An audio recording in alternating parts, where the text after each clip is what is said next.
பாவத்தினுடைய தண்டனையே சுமப்பது. என்ன சொல்ல வரேன்னா, இயேசு நம்முடைய பாவத்தை சுமந்தார்னு ஏற்றுக்கொண்டாலே அதிலே வந்துருது அர்த்தம். இயேசு எனக்கு என்னுடைய பாவத்தின் தண்டனையும் சுமந்தார், நான் பாவத்துக்கு வேண்டிய தண்டனையை சுமக்க தேவையில்லை. அப்படின்னா இன்றைக்கு இருக்கிற எல்லா விதமான தீங்கும் பாவத்தினுடைய தண்டனை தான்.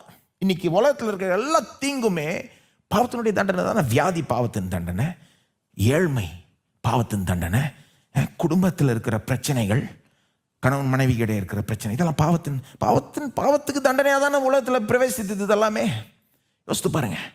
அப்போ இயேசு எனக்காக தண்டனையை சுமந்துட்டார். வெறும் பாவத்தை சுமக்கல, தண்டனையை சுமந்தாருங்க. அதனால தான் நான் நரகம் போல. இப்போ இன்னைக்கு நரகம் போய் அதை ஒத்துக்குவாங்க கிறிஸ்தவர்கள். நரகம் போக தேவையில்ல, பரலோகம் போகிறோம். அது எப்படி நரகம் போக தேவையில்ல? ஏன்னா தண்டனையை சுமந்தார். தண்டனையின் உச்சகட்டம் தான் நரகம். வெறும் உச்சகட்டத்தை மட்டும்தான் சுமந்தாரா? எல்லா தண்டனையும் சுமந்தார். நாம் தண்டனையை சுமக்க தேவையில்லை. ஏன்? நமக்கு சமாதானமும் சுகமும் கிடைக்கலாம், ஆசீர்வாதம் கிடைக்கலாம் இல்லையா? இது பேசிக்கான கருத்து. ஆனால் இதை நான் சொல்லுகிறேன் உங்களுக்கு, இது குறித்து தெளிவாக இருக்கணும். இப்படி யோசிக்க ஆரம்பித்தா என்ன ஆகிடும்? இன்றைக்கி நம்முடைய வாழ்க்கையில் எங்கெங்கே பாவத்தின் விளைவுகளை அனுபவிக்கிறோமோ அதெல்லாமே இயேசுவின் வல்லமையினால் மாறலாம். அது மாறலாம். இப்போ நான் தண்டனைக்கு பதில் விளைவுன்ற வார்த்தையை கொண்டு வந்துட்டேன், வெண்ணே கொண்டு வந்திருக்கேன். சிலர் என்ன சொல்லுவாங்க, தண்டனை ஓகேங்க, தண்டனை தான, விளைவு அனுபவிக்கணும் இல்லையா? பாவத்தின் விளைவு அனுபவிக்காமல் இருக்க முடியாது இல்லையா?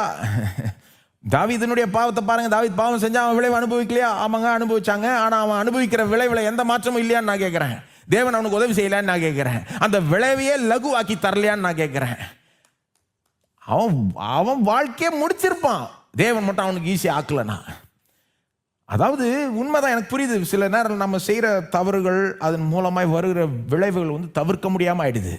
அதை அனுபவிச்சு அதை கடந்து போய் தான் ஆகணுன்ற மாதிரி ஆயிடுது. அப்போது உடனே என்ன பண்ணுவாங்க, அதை எடுத்துக்கிட்டு என்ன சொல்லுவாங்க, பாவத்தின் விளைவை நீங்கள் தவிர்க்கவே முடியாது, அனுபவிச்சு தான் ஆகணும். தேவன் பாவத்தை மன்னிச்சாலும் அந்த விளைவை நீங்கள் அனுபவிச்சு தான் அனுபவிச்சு தான் ஆகணுன்றாங்க. ரைட்டு, சில நேரம் அந்த விளைவை தவிர்க்க முடியாதுன்றது எனக்கு புரியுது. ஆனால் எந்த விளைவையுமே தேவன் மாற்றாமல் விட மாட்டார், நம்ம நம்புவோமானால்.